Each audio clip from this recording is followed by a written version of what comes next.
بسم الله الرحمن الرحيم.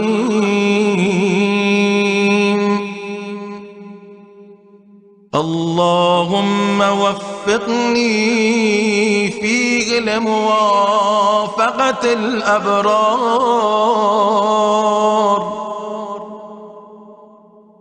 وجنبني فيه مرافقة الأشرار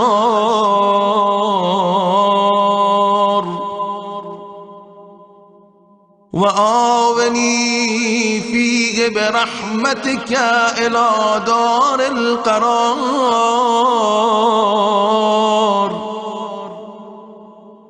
بإلهيتك يا إله العالمين.